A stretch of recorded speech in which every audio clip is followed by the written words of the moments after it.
standard E section. Today I am going to do mono act. தலைப்பு ஆண்டவரே உண்மையான தெய்வம்.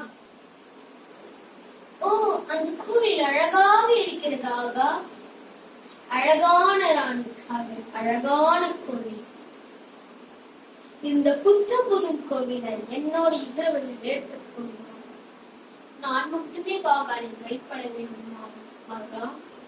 ஏனென்றால் உங்கள் மக்கள் ஒரே ஒரு உண்மையான ஆண்டவர் இருக்கிறதாக சொல்வது எனக்கு சலிப்பை தருகிறது.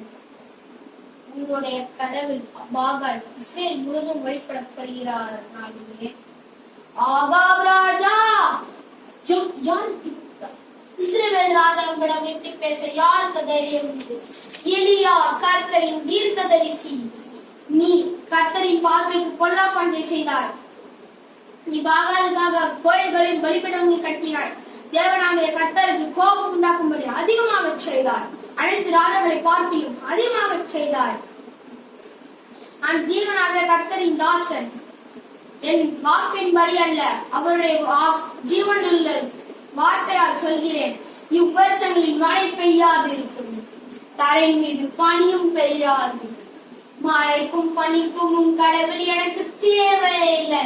மழைக்கும் பனிக்கும் தேவமான பாகாலுக்கு அவர் ஈடாவார் என்று நினைக்கிறீர்களா? எலியா சொன்னவாறே மழை பொழியவில்லை. பஞ்சத்தின் 3ஆம் ஆண்டில் எலியா தம்மை ஆகாபு காணுமாறு அவனிடம் சென்றார். இஸ்ரவேலை கலங்கப்படுகிற நீ அல்லவா? இஸ்ரவேலை கலங்கப்படுகிற நான் அல்ல. நீரும் தகப்பன் வீட்டாருமே இஸ்ரவேலை கலங்கப்படுகிறவர். நீ பாகாலின் விக்கிரகத்தை வழிபட்டி கர்மேல் பர்வதங்களின் மேல் பாகாலின் தீர்க்கதரிசிகளையும் இஸ்ரவேல் மக்களையும் வரச் சொல்லும். அவ்வாறே ஆகாபு இஸ்ரேல் மக்கள் அனைவரையும் பாகால் தீர்க்கதரிசிகளையும் ஒன்று திரட்டினான். இஸ்ரவேலர்களே,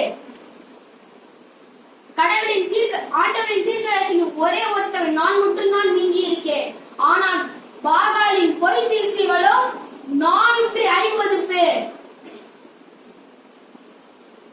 2 காளைகளை கொண்டு வாருங்கள். அதை துண்டு துண்டாக வெட்டி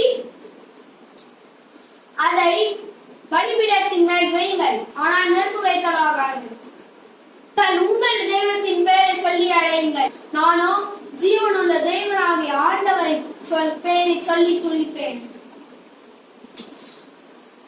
அக்னியால் உத்தரவு கொடுக்கிற கடவுள் தான் உண்மையான கடவுள். அவ்வாறே பாகாலின் தீர்க்கதரிசிகள் 450 பேரும் பாகாலின் பெயரை சொல்லி காலை முதல் நண்பகல் வரை கூப்பிட்டும் பதில் வரவில்லை. அவன் தெய்வனாமே, அவன் தூங்கிக் கொண்டிருப்பான். நீங்கள் அவனை எழுப்ப வேண்டி இருக்கும். அவர்கள் இன்னும் உரக்க கத்தத் தொடங்கினர்.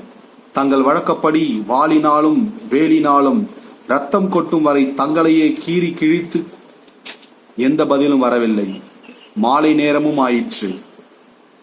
இஸ்ரவேலர்களே, மக்களே, வாருங்கள் வாருங்கள். எலியா என்ன செய்கின்றார்? பலிபீடத்தின் மேல் தண்ணீரால் நிரப்புகிறார். எப்படி தீப்பற்றும்? ஆபிரகாமுக்கும் ஈசாக்குக்கும் யாக்கோபுக்கும் இஸ்ரவேல் தேவனாகிய ஆண்டவரே மெய்யான தெய்வம் என்ற இந்த மக்களுக்கு தெரிவியும். இந்த உண்மையான ஆண்டவராகிய இஸ்ரவேலின் கடவுளாகிய தேவன் எலியாவின் குரலுக்கு பதிலளித்தார். பலிபீடத்தின் மேல் இருந்த அனைத்துமே சுட்டெரிக்கப்பட்டுள்ளது. இஸ்ரவேலின் தேவனே மெய்யான தெய்வம். இஸ்ரவேலின் தேவனே மெய்யான தெய்வம்.